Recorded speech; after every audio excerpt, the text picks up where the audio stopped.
Back in the room which we repaired yesterday, and I just want people to see the difference in the top coat. Right through the centre here, where we put more top coat or stop on, it's still wet. The outside where it's white, that's dry and that's ready to work, but in the middle still a bit wet. And if you look down the side here as well, it's still a bit wet. So this is what I suggested about working with the plaster. The hardest part, the longest part, is the time in between. If we were to sand this now, while this is still wet, it pulls out like a Play-Doh. So we're kind of stuck a little bit at the moment because this is too wet to put the second coat on. But we've got a bit of other jobs to do. So hopefully by the time I finish the other jobs, we can come back to this. Yep.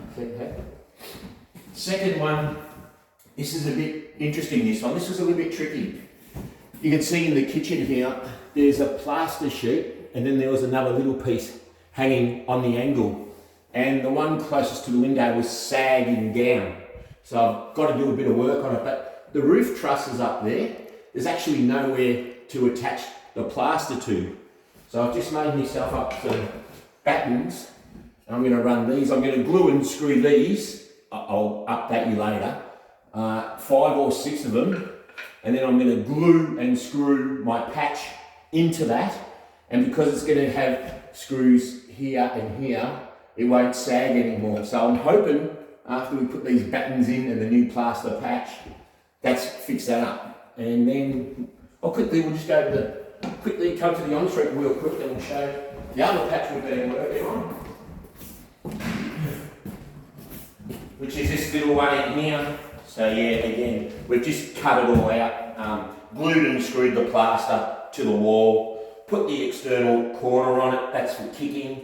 Lisa's building the internal corners now. And again, plasterers, it's okay. I'm a handyman. I can't teach your trade in a 2-minute video. This is how I do it. So if you need a big job, call a plasterer. I wouldn't re-plaster a room. I wouldn't re-plaster a roof. I'm a renovator, yeah, so yeah, plasterers don't get too upset. This is just how I do it, and this is for handymen, all right?